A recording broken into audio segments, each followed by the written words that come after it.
Hello and welcome to Bags of Action. My name is Pete and this is a 5-minute Bags of Action review of Stratton from 2017.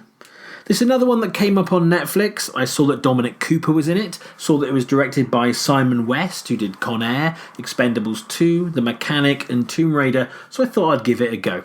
Here's the premise. A British Special Boat Service commando tracks down an international terrorist cell.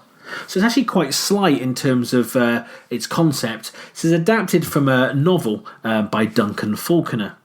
The rest of the cast, as well as Dominic Cooper, you've got Gemma Chan, she was in Captain Marvel, Tom Felton, who's of course Draco Malfoy in the Harry Potter films, Connie Nielsen from Wonder Woman, and Derek Jacobi.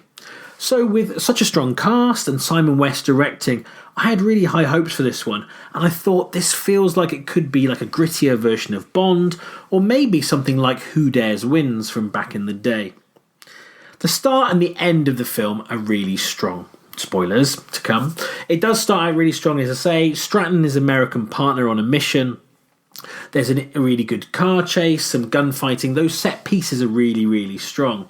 The final 20 minutes is similar. There's a big shootout, a boat chase, another car chase, but in the middle, they don't really give you enough about the main character to make you care about him.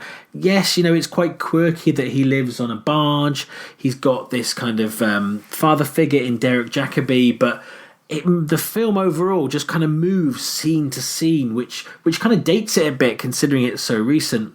So what did I like about it? Well, Derek Jacobi is good. He lights up all the scenes he's in, but they really could have done more with his character. I wonder if the original script and maybe an earlier edit gave him a little bit more to do.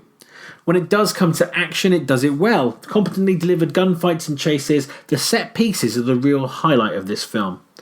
It has a bit of an old school vibe, with more focus on delivering one story than setting up a franchise, and this isn't an origin story for once. Stratton is already out in the field and we're following one of his adventures.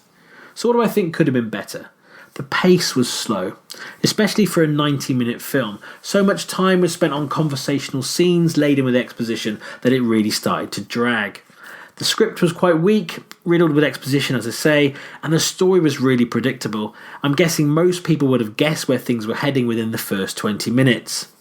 They do reveal something major about our character, which I think most viewers will have worked out, but then a couple of minutes later, all the other characters work it out, so there's no dramatic tension. You don't have that great moment where the audience knows more than the characters for like 20 minutes, which other films do. It just seems it's too quickly wrapped up. It does get quite boring. You don't really care about the outcome or the central characters. It's very, very plot-driven rather than character. Some really good actors are given little to do other than look concerned as they explain to each other what's happening. Cooper's played Fleming. He's been in Preacher. They could have created something really interesting here. So overall, I'm going to give Stratton 1 bag of action out of 5. It could easily have been 2 bags with just a few things improved. It is worth watching, I think, even if just for the start and the end and those great set pieces.